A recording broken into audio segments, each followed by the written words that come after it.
Hello, everyone. We are just a couple minutes out, so I'm just going to let everyone get settled in, and then I will start with our introduction and housekeeping, and then we will go from there.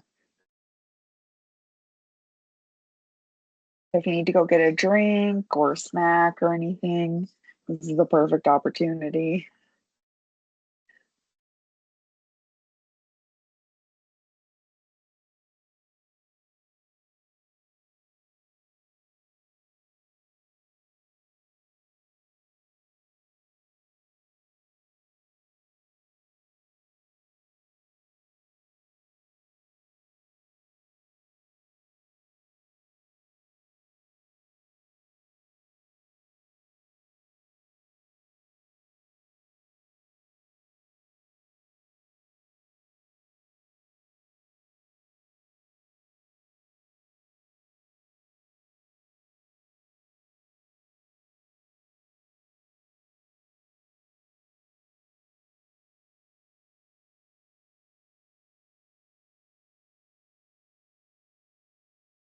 Okay, so I am going to start with our introductions. Hello, everyone.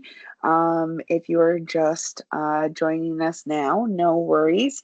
As always, these workshops are recorded, so you can scrub through afterwards. But I just want to introduce myself. My name is Jordan. I'm the Senior Communications Manager here at the Center for Diverse Learners.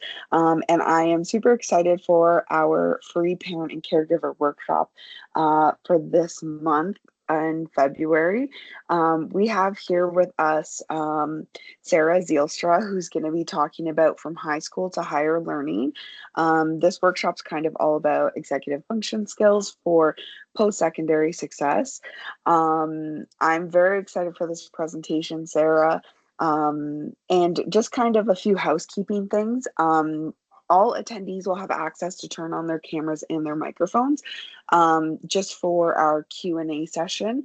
And you'll have access to the chat. We also have a Q&A function as well if you want to drop a question in there instead of the chat, but it's totally whatever you are comfortable with.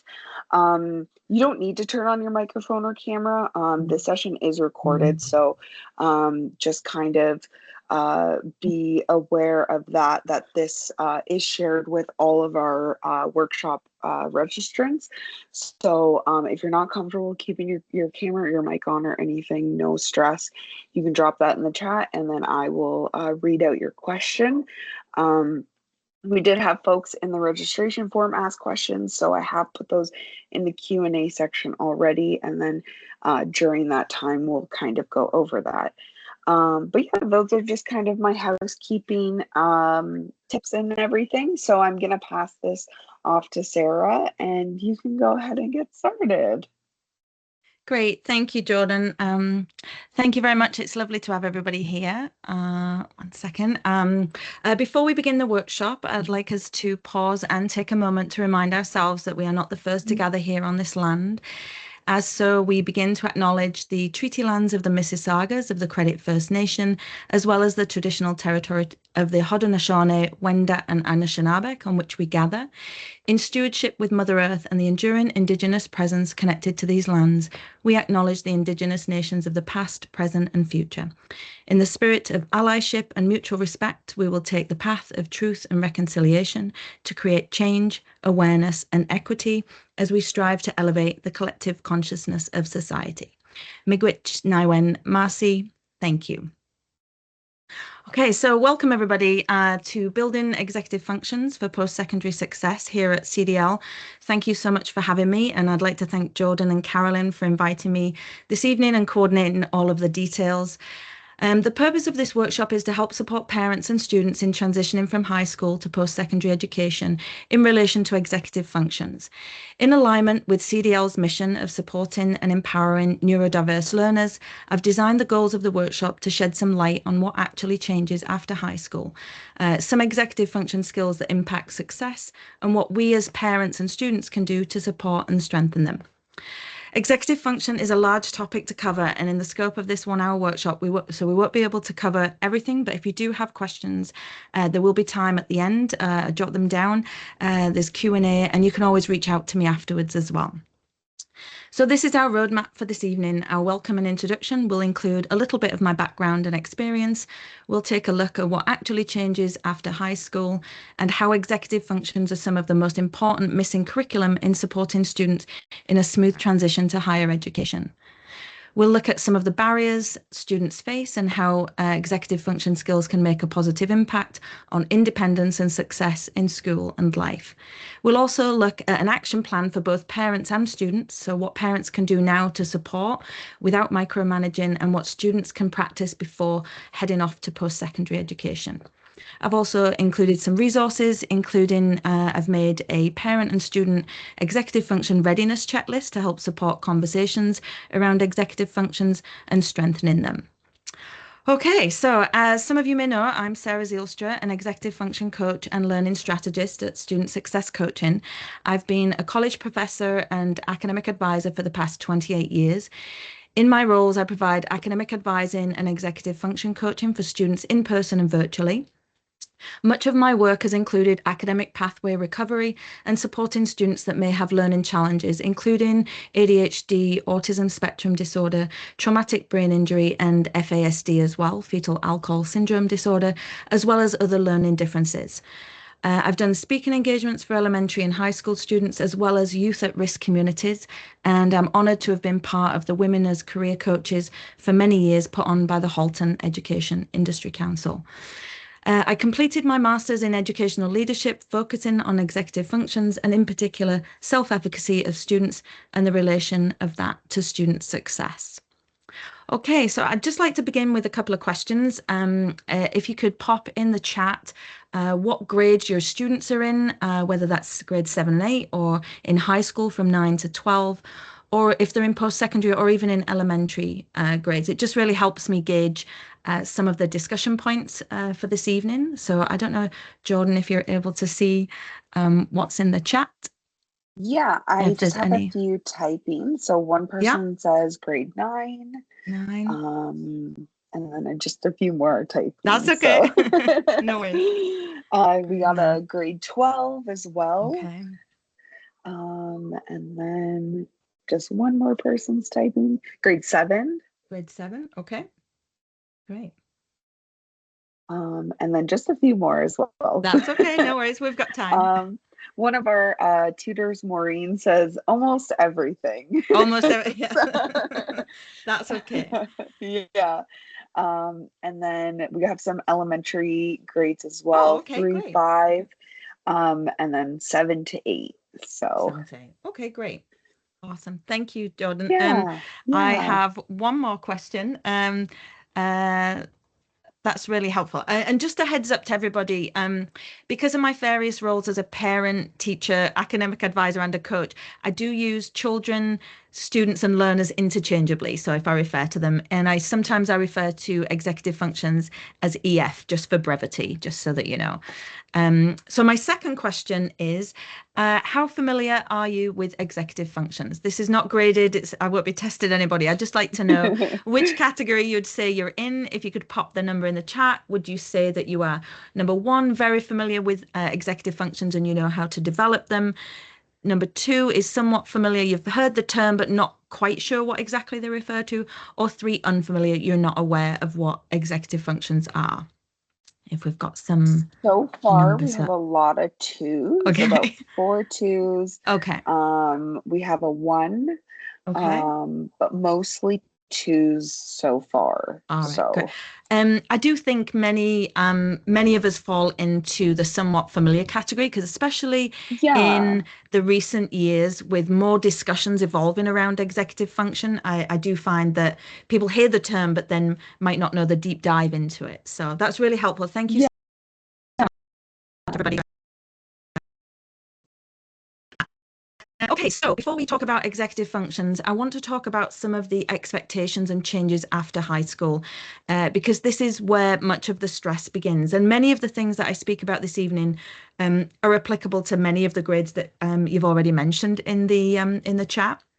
Um, Many parents come to me worried that their student isn't ready for post-secondary because they still need reminders to complete homework or support with planning tasks or even help getting started. And students often come feeling like there's something wrong with them because things may have looked manageable before, maybe in high school or in earlier years, and then suddenly they feel overwhelmed. I think what's important to understand is the biggest change that after high school isn't it's not the difficulty of the work, but it's more the amount of self-management required. So if high school was or still is a struggle, it can make us as parents wonder how will my student cope with the more demanding academics as well as the increased independence. And what comes with that is the abundance of life choices that come with that independence, especially at post-secondary level. Um, Especially without parents or guardians reminding their teens. And I think it's probably less about being not ready, but more about learning the skills that are rarely taught explicitly. And that's what we'll cover this evening. For parents, this is a completely valid concern. I hear it many times, but it is helpful to know that change is possible. And for students, it when it's overwhelming, it's helpful to know um, that it's about building systems for your brain, and all of that is things that we can practice. So. Um, Here we just highlight some of the differences between high school and post-secondary that sometimes get overlooked. So in high school, there are daily schedules, frequent check-ins, short-term deadlines, teachers who notice when work is missing, and parents are kept in the loop. And I think it's really important for us to see that in high school, the system is designed to hold students up. Um, so even students who struggle with organisation or time management are often able to get by because the structure around them supports the executive functioning for them. In college or university, some of the difference is deadlines may be weeks or months away. No one reminds students to start. Professors do not track progress in the same way, and parents are no longer contacted. And students are expected to manage all of this, the time, emotions, and the decisions independently. So I think it's helpful for us as parents and with our students to remember that, the student didn't suddenly change, but the environment did. And you pair that with independent living, so possibly living away from home for the first time. It's really clear to see that the demand on executive function skills really increases dramatically. Sometimes we think the challenge is harder content, smarter peers, and heavier workload. But what we actually struggle with is managing time without reminders, starting tasks independently, planning weeks ahead on projects and assignments, balancing freedom with responsibility, and knowing when and how to ask for help.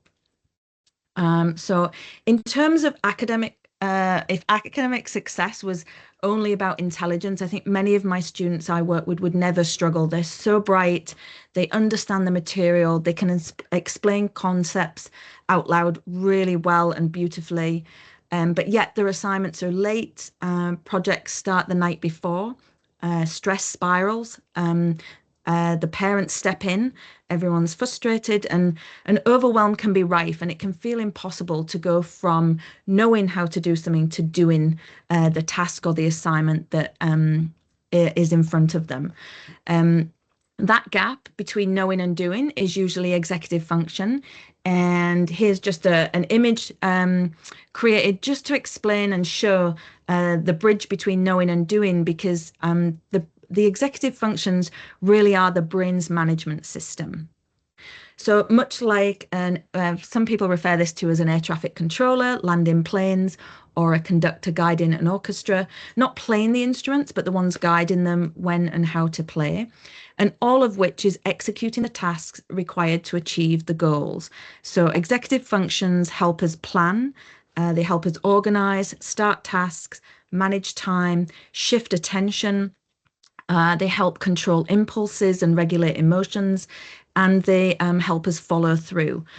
They don't determine how smart we are. They do determine how consistently we can use what we know. So, to put this into real context, my 11-year-old has the physical capability and ability to clean her room. However, she lacks the executive function skills to execute the task, whether that be to struggle to start, so that would be task initiation, managing the overwhelm, which is self-regulation, or persistence when it takes a while to see the results, which we call sustained attention.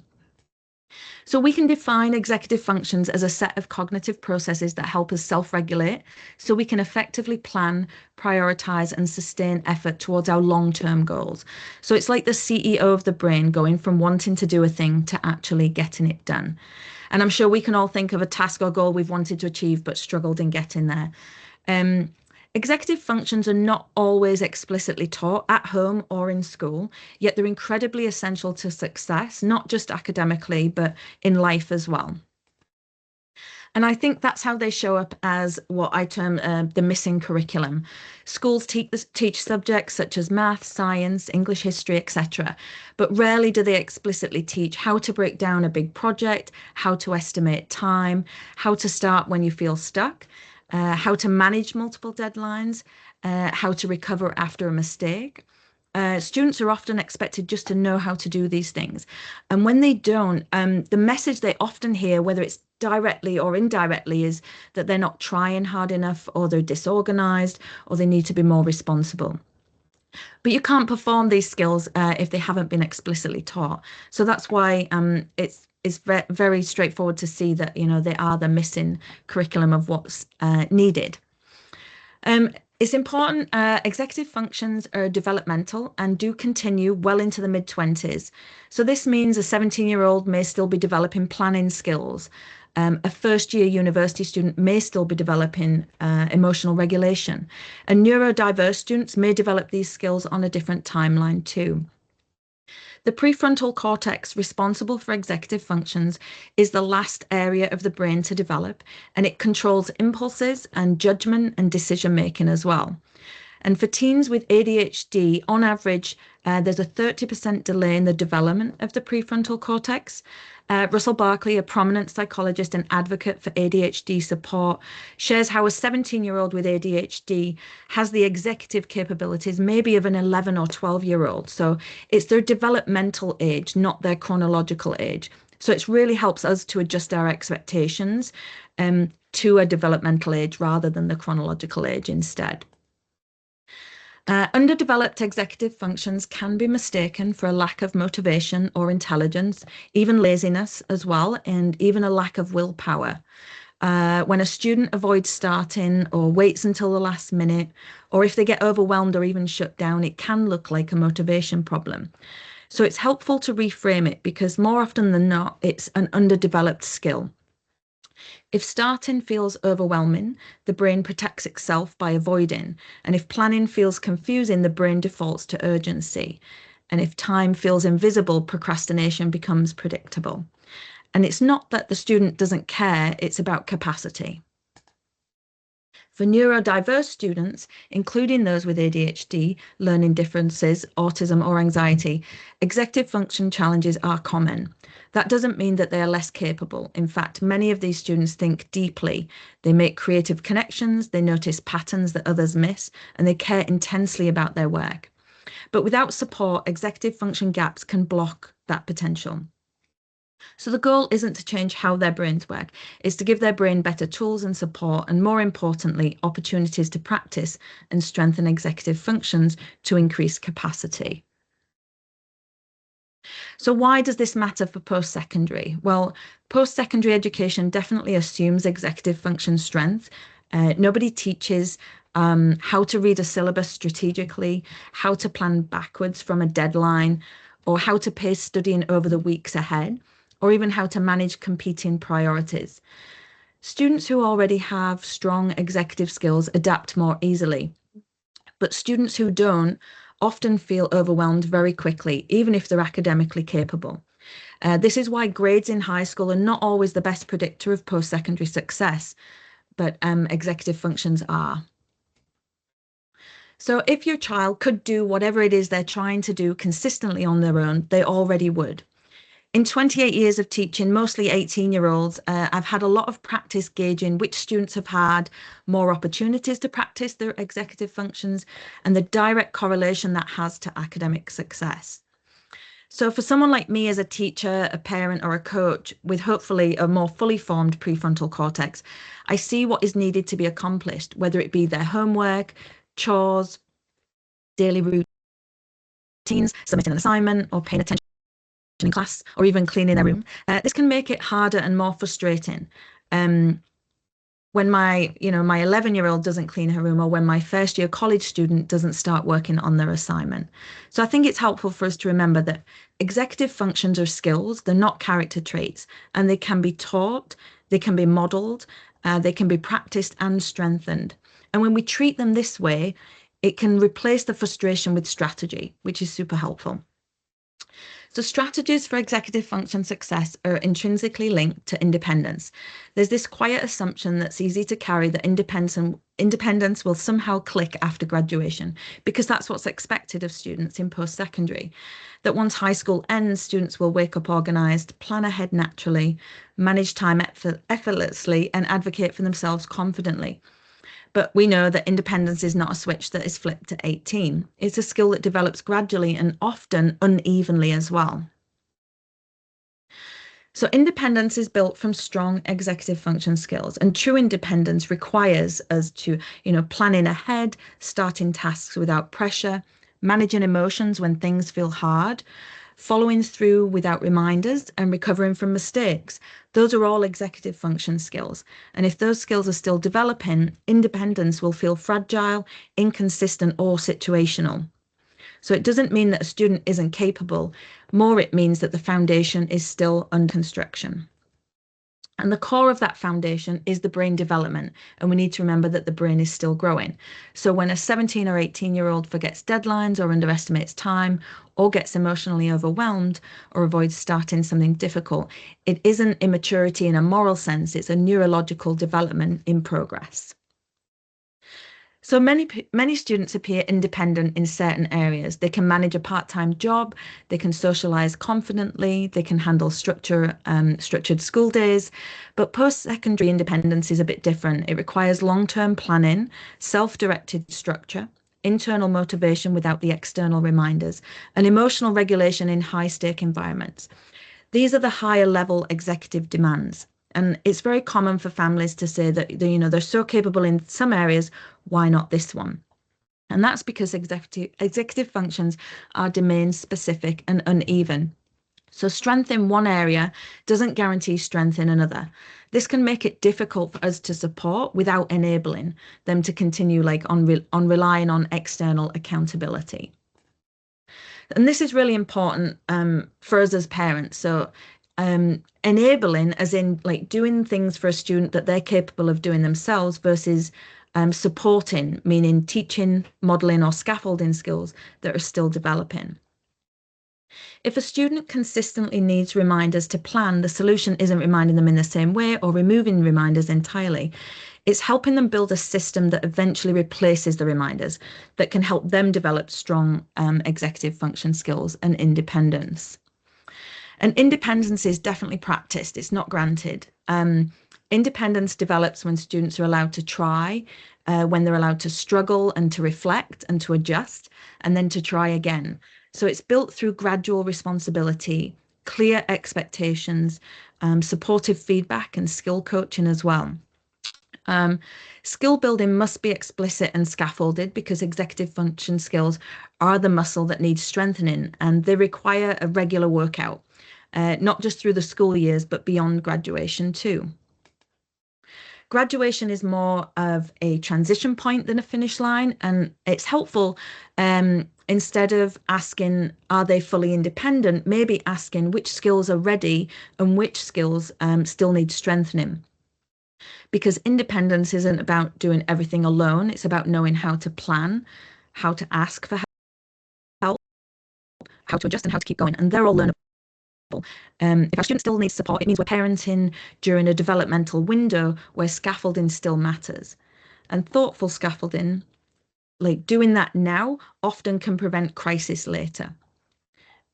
If students don't feel fully independent yet, that's okay. Independence does grow when we practice skills, um, and not when we pretend that we don't need the help. So asking for support while we're learning is a sign of maturity and not weakness.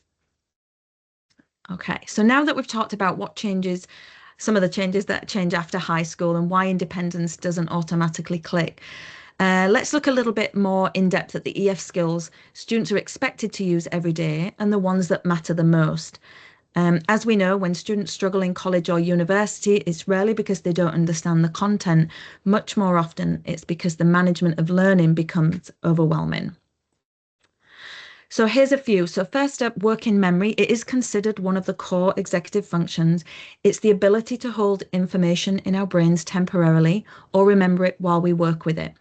Working memory helps students remember instructions, keep track of steps, and hold those pieces of information all at once.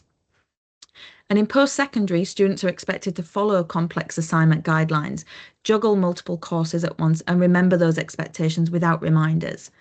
So when working memory is overloaded, students may forget the steps, they may miss details, maybe feel confused or overwhelmed.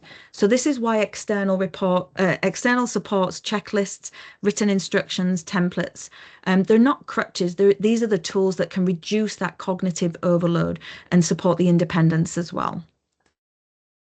Next up, we have planning and prioritization, is the ability to conceptualize and plan in order to meet a specific goal or task.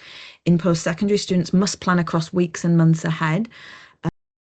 This can mean reading the syllabi, mapping multiple deadlines at once, and deciding what to work on first. When planning and prioritizing are underdeveloped, everything feels urgent, and students tend to work on what's easiest, not what's most important. Um, Assignments can pile up quickly, and parents often step in here as well, and understandably so. But the goal isn't to plan for the students, it's to help them learn how to plan. And planning is a skill, it's not intuitive for many students, and it improves with modeling and practice and coaching as well. Next up, we have task initiation, is the ability to begin a task without procrastination, especially when it feels boring or overwhelming, or if it's unclear. In post-secondary, students are expected to start assignments weeks before they're due, begin studying without being told to, and work independently, even if they feel unsure. So when task initiation is weak, we see procrastination, avoidance, definitely last-minute panic, and even emotional shutdown sometimes as well. And this is not laziness, it's often a stress response. For many students, especially neurodiverse learners, starting can feel like standing at the bottom of a staircase that they can't even see. So helping students learn how to start by breaking tasks into visible steps can be more effective than reminding them how to just begin. Next, we have emotional regulation.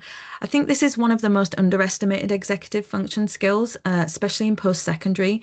Students are managing academic pressure, they're managing social changes, fear of failure is big as well, and increased independence. When emotional regulation is fragile, students avoid work to escape the anxiety.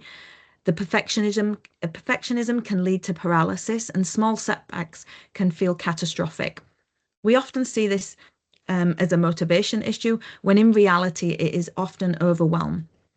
So, teaching students how to tolerate discomfort, recover from mistakes, and keep going, even imperfectly, is critical for long-term success.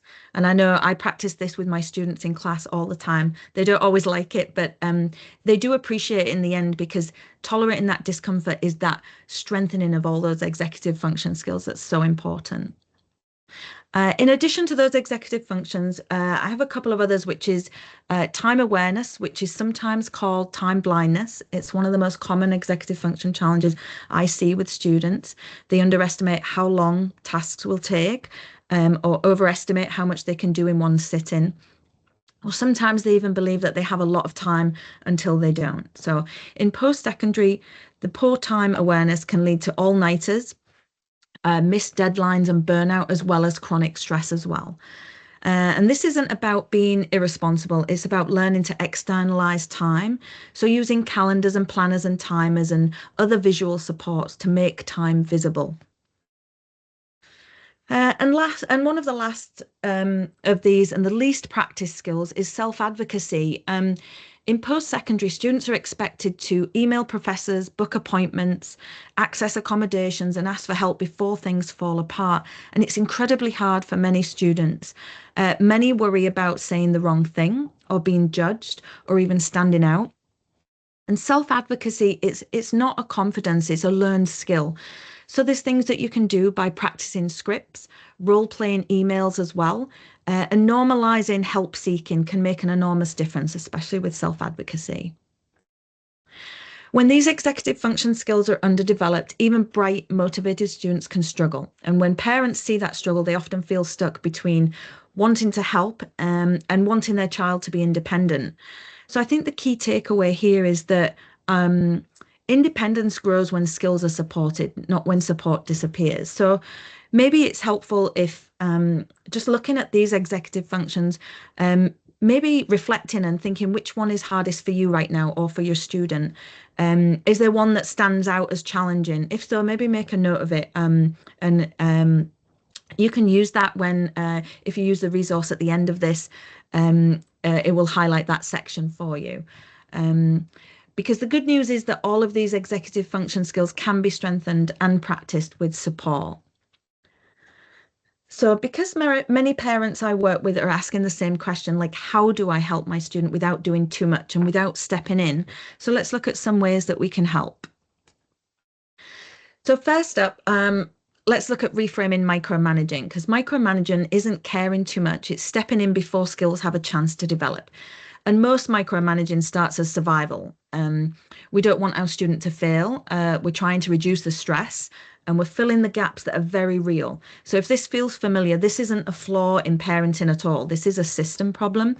And when we as parents explore how to support executive function development, it's really important that we begin with our own mindset and see it as kind of shifting from control and managing to more coaching and more championing our student.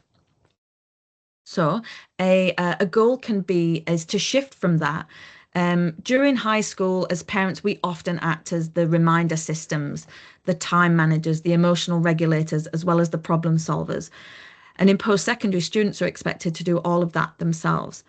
And the transition doesn't happen overnight. It happens when parents gradually shift from doing or managing to coaching. So to shift from a managing role to one that is more coaching, an approach that is more neuro-informed, it's useful to begin with checking our own battery levels. I know from many instances that my own reactions and parenting are directly related to how full or empty my own battery is. But finding ways to visualize that and stay mindful can be challenging. I've even practiced sharing my battery level with my own kids, which can sometimes help communicate what I'm able to do and what I'm not able to do. And again, that comes back to the modeling, being able to model that strategy.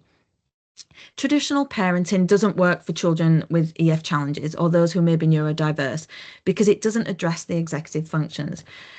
Um, Kids and students can feel like they're the problem, like they're broken or they need to be fixed. And this creates a reaction which can result in the chaos and conflict. And parenting is complex for sure. And getting them to move forward is a healthy goal and it leads to more independence. So these four popular roles in parenting can illustrate that move from manager or director through to collaborator and supporter, and then to champion or to coaching them. And it can help us make subtle shifts towards a strength-based coaching approach. And strengths-based doesn't ignore the problem. It helps them be more willing. So it's natural to do, but focusing on where they should be can create more stress. And more stress challenges our executive functions too. So our EF capacity is more challenged. So I fall into this repeatedly when I think my 11-year-old should be able to clean their room, or my 18-year-old student should know which assignment to work on first and to hand it in. So it's all very real. For teens who have homework, for any of you that have teens that have assignments that they have to work on, this is a great time to practice this approach and work towards independence. When we shift from more of a coach approach, we can reframe questions and focus on process rather than compliance. So instead of did you finish your assignment or why haven't you started yet? or you need to email the teacher, we can try what's the plan for this assignment? What's the first small step? And who could you reach out to for help? These questions build executive function skills without taking over. One of the most powerful changes we can make is helping students build their systems rather than complete tasks. So, while understandable, the unhelpful but understandable support can look like rewriting the emails, reminding multiple times a day, fixing missed deadlines, managing everything behind the scenes. Um, so we talk about supporting the system and not the task. So helpful support can look like sitting beside your student while they plan, then stepping back, or helping them set up a planner or calendar, talking through how to break down a big assignment, and maybe reflecting after deadlines, what worked, what didn't, um, without judgment. The goal isn't perfection, it's definitely skill development. And another way to help support is with boundaries. Boundaries not as punishment, but as containers for growth. So, examples of some coaching boundaries: I'm happy to help you plan, but I won't chase deadlines. I can support you before the due date, but not the night before. Let's talk about what support you want from me. So, clear boundaries can reduce their power struggles too, especially when trying to get students to finish homework. One of the most important gifts we can give is the permission to struggle safely. So that means letting students experience manageable consequences, treating mistakes as information rather than failure, helping them recover instead of rescuing. Post-secondary success depends far more on recovery skills than on getting everything right the first time. Um, Back to that learning to tolerate discomfort and recover from mistakes and keep going even imperfectly is critical for long-term success. Um, at first, this may feel uncomfortable for both parents and students can sometimes push back, saying, just tell me what to do, or it's faster if you help. This doesn't mean the approach isn't working, it means that you're changing roles. And over time, students can start planning more independently. They can learn to anticipate deadlines more, build confidence in their own systems. That's real independence. So, needing support now doesn't mean that your student will always need support. And the skills grow when we teach them explicitly and practice them gradually. So, this is building capacity for the long term. So, what can students do to practice to make post-secondary feel more manageable and less overwhelming?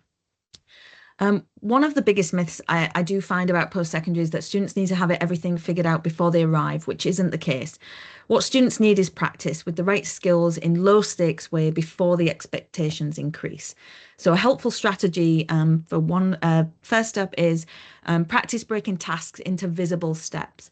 Big assignments are overwhelming because they're vague. Taking one assignment and writing out every step is super helpful. Turning work on essay into choose topic, find the sources, create the outline or write the introduction and edit. When we don't know the first step, starting can feel impossible. And seeing the steps can reduce the anxiety and increase the follow through from the student. Other practical strategies here are we can practice starting before you feel ready. It's easy to wait until you feel motivated or you understand everything or you're in the right mood. A powerful skill to practice now is starting imperfectly. I have some students set a timer for 10 minutes, open a document and write badly on purpose, like just starting. That's the skill, not a feeling. And the action there creates that. Um, Next up, practice using external supports without any shame. So practice with planners, calendars, reminders, timers, checklists. All these are not a sign of weakness, they're signs of strategy. So maybe a student trying different planners or digital tools, using alarms for transitions is helpful, and writing things down immediately instead of remembering. Your brain doesn't need to hold everything, and we can let the tools do the heavy lifting. Number four, I've listed here is practice time awareness. So time can be tricky, especially when tasks feel endless or if they're boring to the student. Students can practice estimating how long a task will take. They can practice timing themselves once and then adjusting those expectations next time. So it's not about being perfect, it's about learning how your brain experiences time. Next, we have practice asking for help before you're in a crisis. One of the hardest post-secondary skills is asking for help early. I see this all the time. Students, it's really helpful if you can practice maybe emailing a teacher with a question, asking for clarification, booking extra help, even if it feels a bit awkward. Um, Asking for help doesn't mean that you can't do it. It means that you're taking responsibility for your learning. And then lastly, I've also included practice recovering from setbacks. Mistakes are going to happen in post-secondary. The difference is I see all the time between students who struggle and the students who succeed is recovery. The students who practice reflecting instead of spiraling or asking what can I do differently next time and trying again, even when something doesn't go well. You don't need a perfect record, you need a way forward. And students, I usually find reminding students to lead with curiosity rather than a self-judgment is a helpful way to frame it, especially when things are challenging.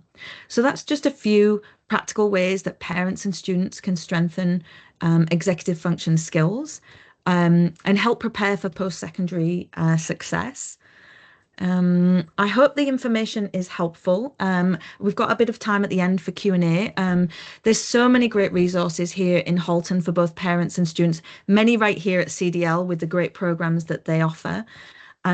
There's one-to-one executive function coaching, which is individualized, which really helps support and bridge the gap, especially when the skills feel hard to build alone.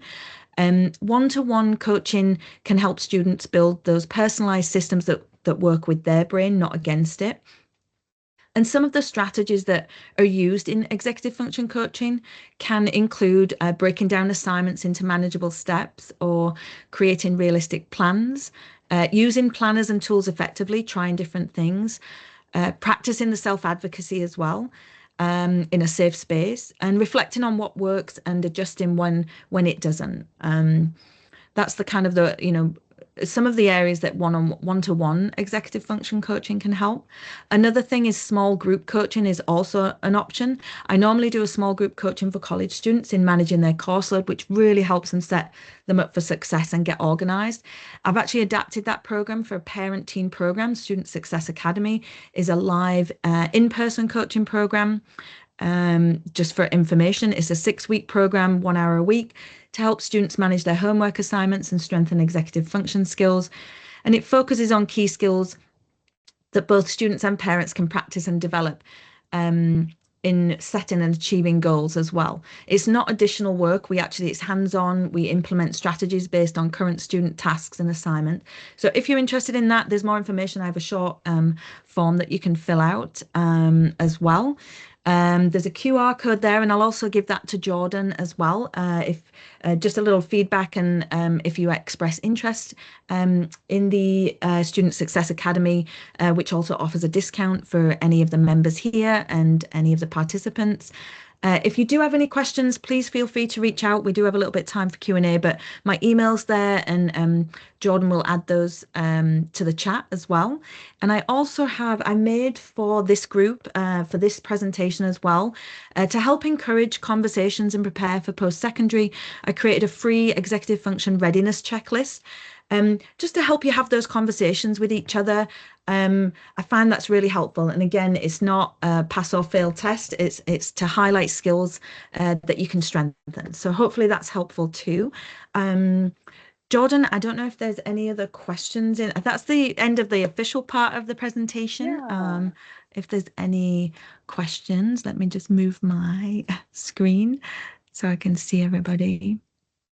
Yeah, so Um, I can read out the questions that sure, parents yeah. had submitted in the form, and then we also had a question that just got dropped in now.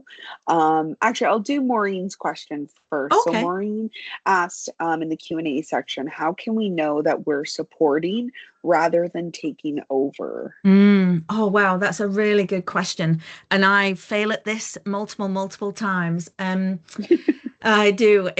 It's funny. It's very metacognition of like being a parent and trying to do these things and then also helping students do these things.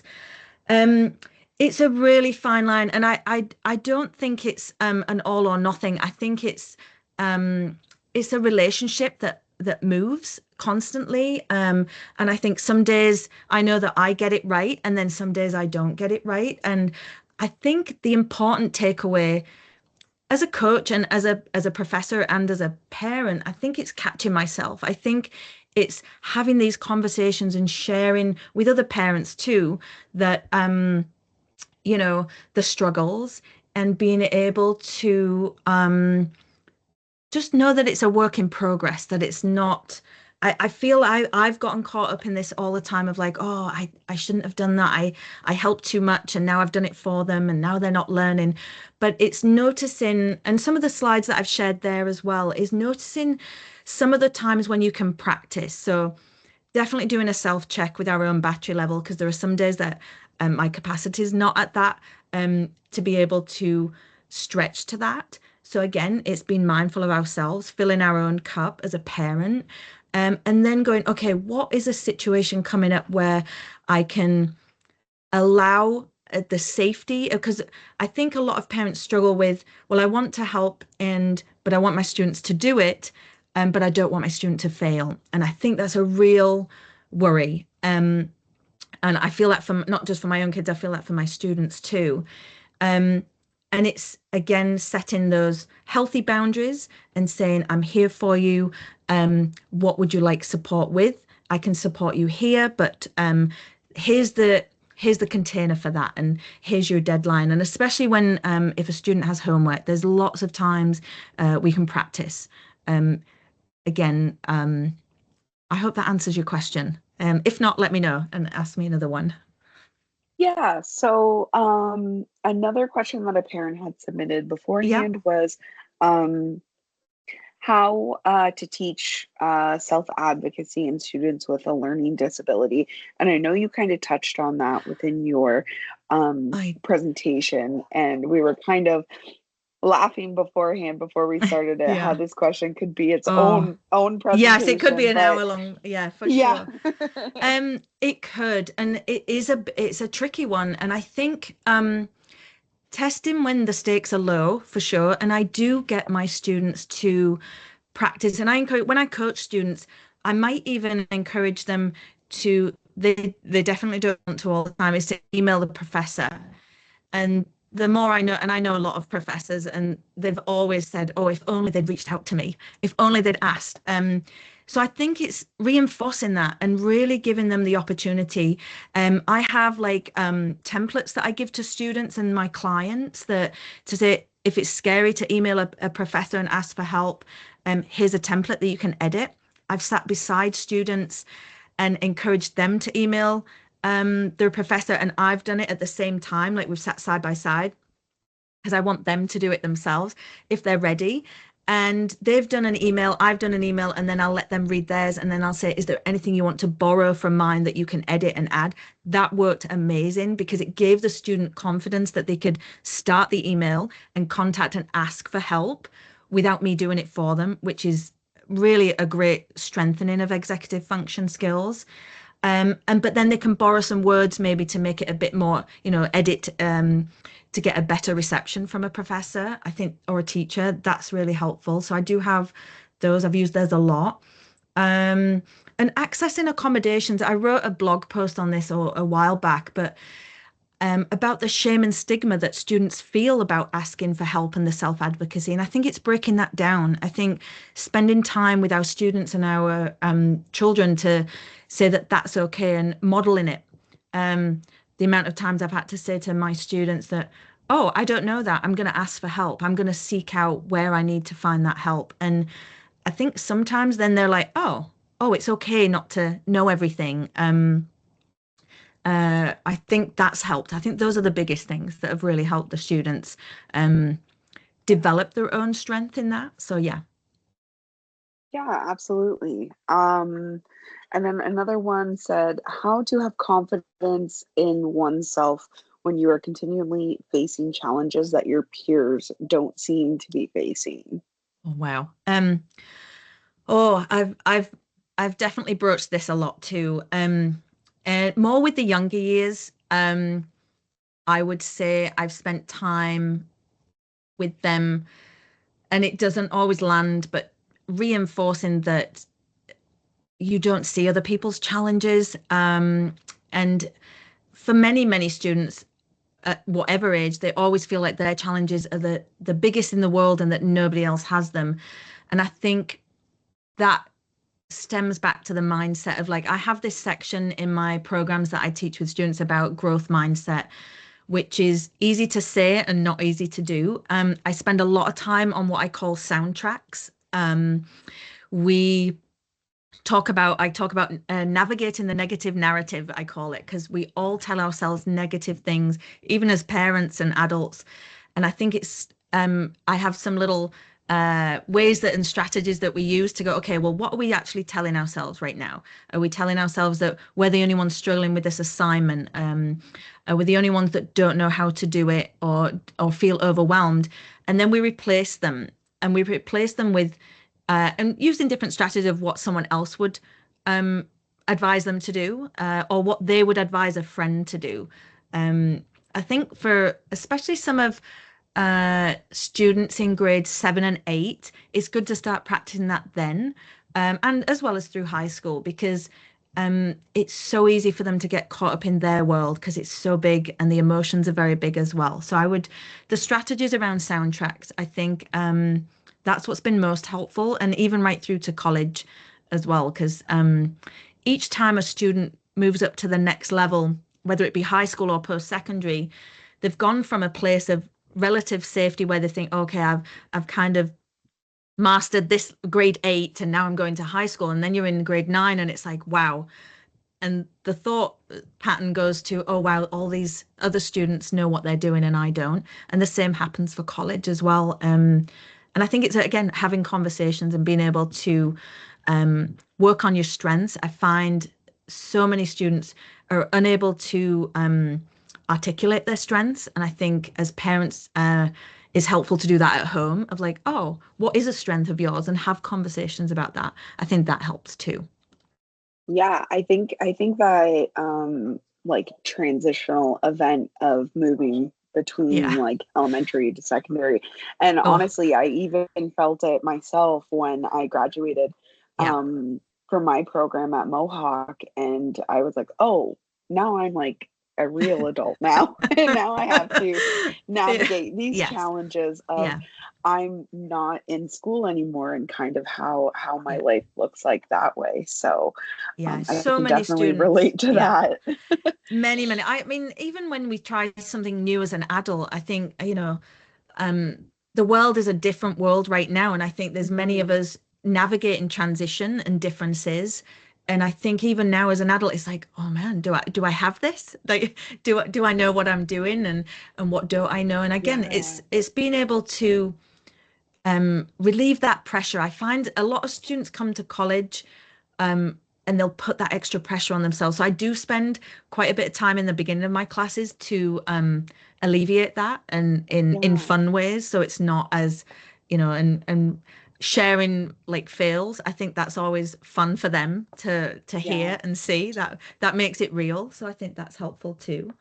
Yeah, Yeah, and then just I know we have about 9 more minutes left. sure. Yeah, Our last comment was just this parent's grade 11 son is potentially exploring the university route.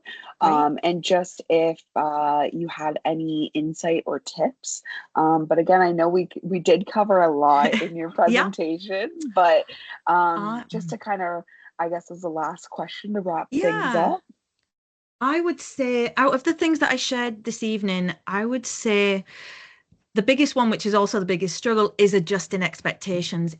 It's not until I share with parents of my clients um, that developmentally your 17-year-old is actually struggling with challenges of maybe like an 11 or 12. So like being able to, especially with the prefrontal cortex, and that shocks a lot of parents because they think, well, they're 17, they should be able to do this already. And I think working on that as us, as like the adult, is really helpful to go, oh, okay, so my 18-year-old might still struggle with this, and it's okay because developmentally their brain is still got years to develop it sometimes. And there's a lot of varying research and psychologists that but the general concept is that the prefrontal cortex is the last part of the brain, and it really continues to develop well until like 25, and some have said 27. And if you do have ADHD or another learning difference, that on average they say that it's delayed by 30%. So uh, I think this is what really got me started in executive functioning, because I had other professors that were getting frustrated with students years and years ago because they kept saying in staff meetings, well, they should be able to do this, they should be able to hand in their assignment or show up to class or do those things. And it isn't until you uncover the science behind it and the brain development that no, they're maybe developmentally they're only 11 or 12, so they do need more reminders, they do need more support, and they do need more structure. And I think when we look at it through that lens, we can help. And I have so many students with autism and ADHD that do so well, but there are key parts that help them do well in post-secondary, and that is the support, the scaffolding, and building those strategies for that independence. So those are the things that Yeah. really help. And it's great to see because when they start working with their brain and the way that they learn, the just their success is limitless. Then they can really achieve great things. So I hope that answers your questions. Yeah, yeah, no, I think these were a few really good questions to kind of wrap things up on. I did drop in the chat your feedback form. Oh, I lovely. also Thank you. shared the resource and your website as well. Oh, great. Um, Thank you so but much. yeah, I just want to say thank you again, Sarah, for putting on this great presentation. No worries. These workshops are truly the highlight of my month, and I am so happy that I get to share these resources with parents in our community, and then also um, be able to connect with new people who haven't heard of us before and Yeah, everything like that, and kind of bridge that connection between our networks. So yeah, I just wanted to lovely. say thank you again. You're welcome. For everyone watching, these workshops are recorded, so you will receive a recording and an email kind of with all the resources as well Mhm. that I put in the chat. So if you're watching on your phone or anything like that, you'll receive it tomorrow.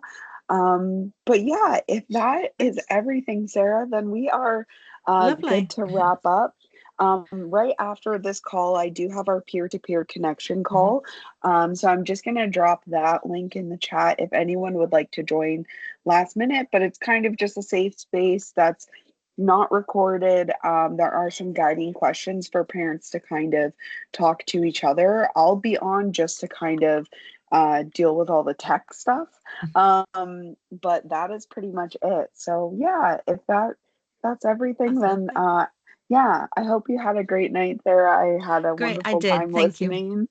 Lovely. So I love talking about yeah, this. So if perfect. anyone's got any Yeah. questions, please feel free to reach out. It's great to have Yeah. you. That's awesome. Okay. Thank you so much, Jordan. Amazing. Thank you. Take care. Yeah, no problem. Okay, bye everyone. Bye. Okay.